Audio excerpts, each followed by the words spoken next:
안녕하세요. 디빌려라 여러분. 다사다난하고 참 끔찍했던 2023년이 저물고 있습니다. 저는 어떤 이 술사로서 명리학자로서 사실은 12월 22일 동지를 새해 시작으로 보거든요. 이제 그건 기운상으로 이제 음의 기운이 아주 극강하잖아요. 그러면서 양의 기운이 시작된다는 의미예요. 그래서 신구 교체가 이루어진다고 보는 걸 동지예요, 그때가. 그리고 이제 이치적으로 봤을 적에는 2월 4일을 이제 새로운 새해로 봅니다. 뭐 일반인들은 양력 1월 1일, 뭐 음력 구정 뭐 이렇게 해서 새해를 보시겠지만, 저는 사실 뭐 신정, 구정 이런 게 큰 의미를 두지는 않습니다. 근데 명절은 명절이니까. 뭐 절기에 대해서는 이제 여러분들도 더 공부하고 싶으신 분들이 있으면 또 절기 공부하세요. 절기를 알면은 또 이로운 점이 많습니다. 자, 지난 시간에 제가 티코를 타고 가막산 정상까지 가서 이제 가막산 남선굴 앞에 텐트를 치고 이제 가막산의 생활이 시작됐다고 이제 거기까지 아마 얘기한 것 같은데, 제가 그 전에 잠깐 이해를 돕기 위해서 설명을 좀 해야 되겠어요.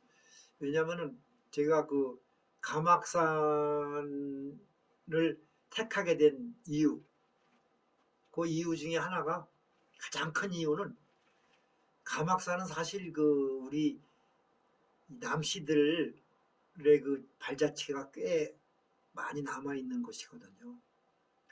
특히 이제 고려 말에 그 높은 벼슬을 하셨던 남을진 할아버지라고 계세요.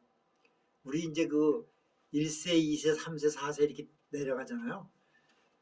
그것 뭐 그런 설명까지는 할 필요 없는데, 어쨌든 4세조 할아버지가 이제 사천백공 할아버지라는 분인데, 이분이 이제 고려 말에 벼슬을 하고 계시다가 이태조가 이시조선을 건국하면서 이제 고려는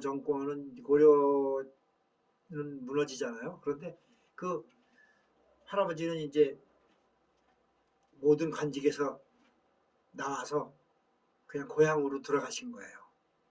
고향이 경기도 양주거든요.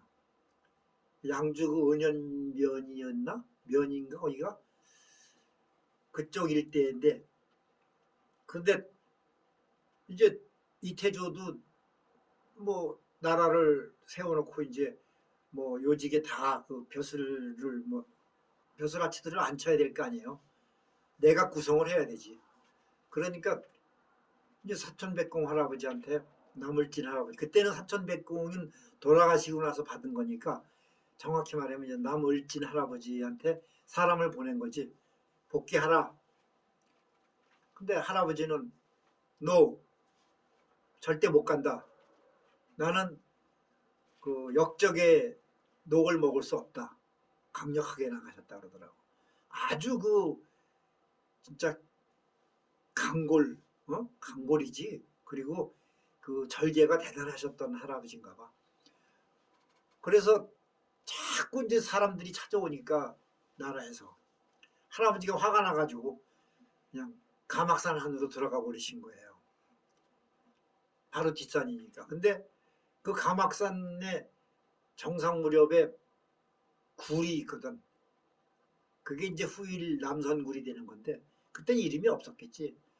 근데 그 굴이 있는데 거기 들어가신 거야. 그러니까 이제 막 사람들이 찾아가도 뭐 주문 막 안에서 식음을 전폐하고 지금 막 안 나오시니까, 결국은 누가 갔냐면은 또 그 할아버지의 조카뻘 되시는 5세, 할아버지가 4세니까 오세조 할아버지 이제 충경공 할아버지가 찾아가신 거야, 아저씨를. 근데 그 충경공 할아버지는 사실 이태조를 도와서 건국의 그 개국 공신이 된 거거든요. 그 유명한 분이에요. 그 이제 그 할아버지는 나중에 영의정까지 했지. 근데 그 할아버지가 이제 지금으로 말하면 실세지. 근데 그 할아버지가 찾아가서 이제 아저씨 간청을 한 거지. 가시자고. 이제 그랬더니 막 할아버지가 더 화를 내시고, 나는 역적의 독을 먹을 수 없다. 좀 죽겠다. 결국은 그 굴 속에서 굶어서 돌아가신 거야. 그래서 이태조가 이제 처음에는 괘씸하고 화가 났겠지만, 이태조가 이런 저기가 있는 사람이라면 참 아깝지. 그래갖고 후하게 장례를 치르고 이제 사천백공이라는 그런 그 이걸 뭐라고 그럽니까? 자귀라고 그러면 자귀라고 그러나 아니면 휘어라고 그러나 이걸 내려주신 거야.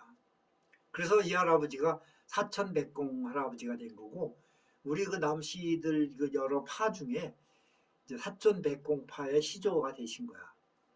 나는 충경공파야. 아까 그 할아버지 아저씨 하면서 찾아갔던 그 영의정 했던 할아버지가 우리의 충경공파의 시조야. 이제 그렇게 아시면 돼. 그런데 이건 뭐 우리 집안 얘기니까 뭐 많이 해봐야 여러분들 재미도 없을 거고.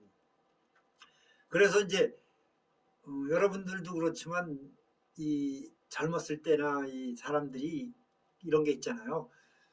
자기 조상의 그 뿌리에 대해서 어떤 그 자부심이나 자긍심 같은 거, 그 다음에 그 공부하고 싶은 그런 때가 있잖아요.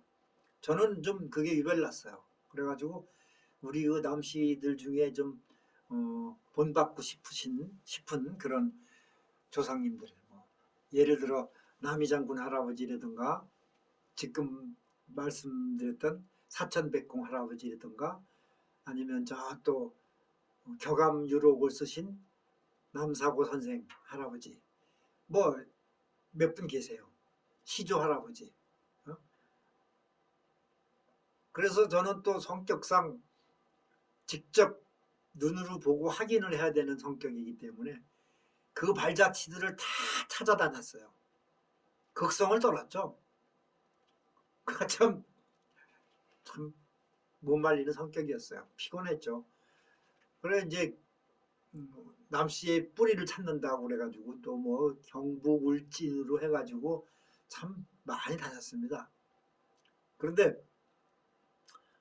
제가 뭐 기왕에 말 나온 거니까 얘기하는데, 우리 그 남씨의 그 시조 할아버지가 사실은 이제 중국 당나라 사람이에요.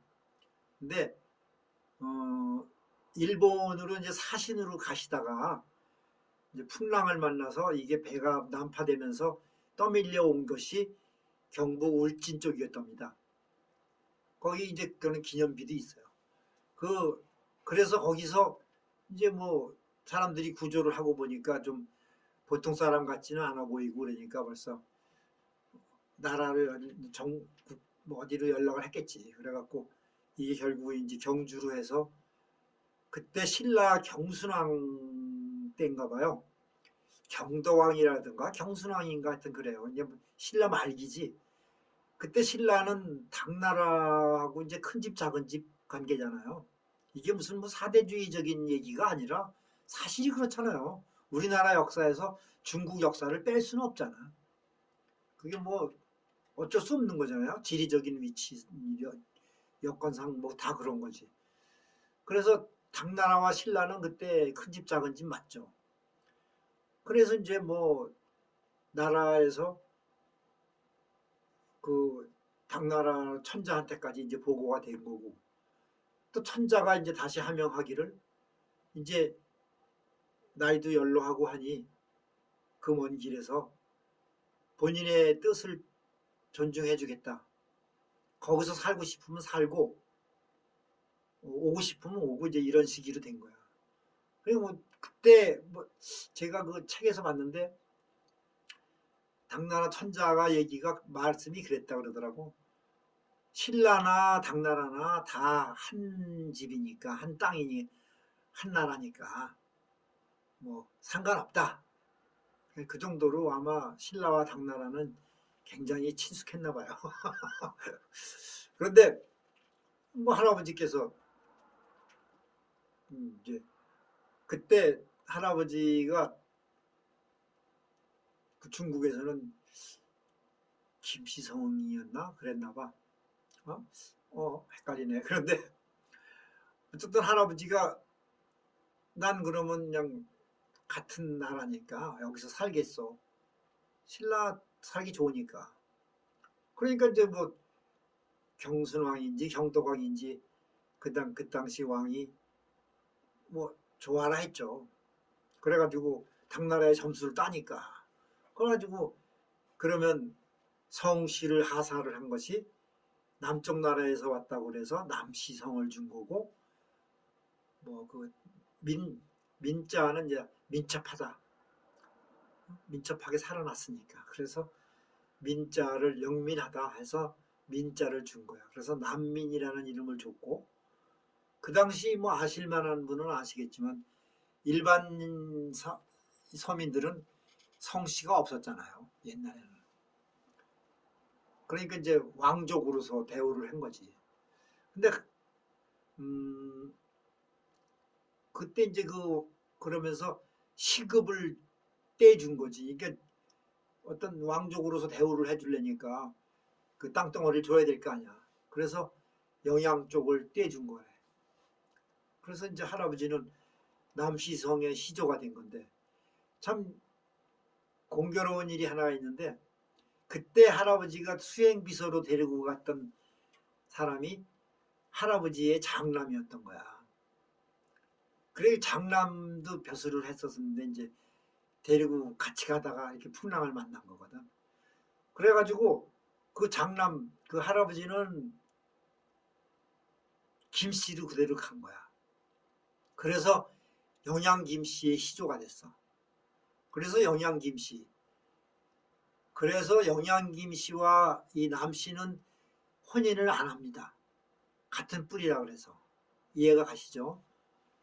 그래서 이제 그 남씨는 뭐 관이 3개관이 있는데 영양관, 의령관, 고성관 이렇게 있어요. 이제 그거는 지금 족보 얘기할 필요는 없고 그렇습니다. 그런데 제가 방송 처음에 내가 아마 여러분들한테 이제 얘기했던 것 같은데, 내가 내림굿을 했잖아요. 그때 내림굿 하면서 어떤 비몽사몽간에 내가 뱉어낸 말이 1월산이라 1월산이었다고. 근데 내가 사실 그때 1월산이라는 게 있는지도 몰랐다고. 근데 그냥 나온 거야. 엑스터시라고 그러잖아. 굿하면서. 그런데 이제 그 후에 내가 기도하면서 깨닫게 된 것이, 내가 왜 하필 1월산이었을까? 물론 1월산이 무속의 기운이 강하고 우리나라 그 무속계에서는 성지로 추앙하는 그런 땅이니까 뭐 그럴 수도 있어. 그런데 나한테는 더 확별하게 다가오더라고. 뭐냐? 시조 할아버지가 묻히신 곳, 그 일대가 1월산이야. 그러니까 나는 이게 조상의 부름을 받았구나 나는. 그래서 더욱더 이제 어떤 자긍심을 갖게 됐지. 정말이야 이거는. 내가 그리고 기도할 때 많이 사실 이런 것까지 얘기할 수는 없고 내 정신 세계를. 그래서 참 기도도 잘 됐고 또 공부도 많이 했어요. 그래서 나는 이 일월산은 무속의 그 성지지만 또 이 남씨들의 그 발자취가 아주 강하게 남아있는 곳이라고 나는 믿어요. 그렇잖아요. 지금 얘기한 거로 봐서는. 그리고 뭐 내가 1월산에서 기도할 때 또 했던 얘기가 있죠. 거기 산속에서 남장군 묘라고 또 찾아서 인사도 드린 것도 그런 얘기도 했을 거예요 아마. 그러니까 이 일월사는 저한테는 무속과 어떤 그 집안 우리 그 종친 뿌리 이런 것까지 다 계속 포함해서 나한테는 정말 큰 의미를 주는 그런 아주 성스러운 땅이에요. 그래서 저는 참 죽기 전에 소원이 사실 그 일월산 일대에서 어떤 우리 전통 무속을 다시 한번 좀 일으켜 세우고 그런 도량을 참 잘 꾸며서 죽기 전에 우리 무속계에 좀 헌신하고 싶은 게 제 바람이에요. 물론 뭐 그게 될지 안 될지는 몰라. 자, 그래서 그 일월산 그 가막산 얘기하다가 이제 일월산까지 갔는데 다시 할 수 없습니다. 그런데 어쨌든 가막산에 얽힌 그 우리 집안 얘기인데 어쨌든 제가 가막산을 선택하게 된 이유 중에 가장 큰 이유가 조상의 뿌리를 찾고 그 정신을 계승하기 위해서였고, 두 번째는 그 가막산에는 일월산 못지않게 그 무속의 기운이 강해요. 그런데 두 산의 그 기운은 좀 달라요. 결이. 이거는 기도를 해봐야 알아. 일월산이 정통 무속이라면 가막산은 약간 그 사기가 좀 강해. 그러니까 원귀, 억울하게 죽은 그 영혼들이 많다는 뜻이야. 그거는 이제 제가 이 가막산 얘기 말미에 설명을 해드릴게요. 참 무서운 얘기가 많아요. 그쪽에서. 좀 쉬었다가 다음 시간에 계속 할게요.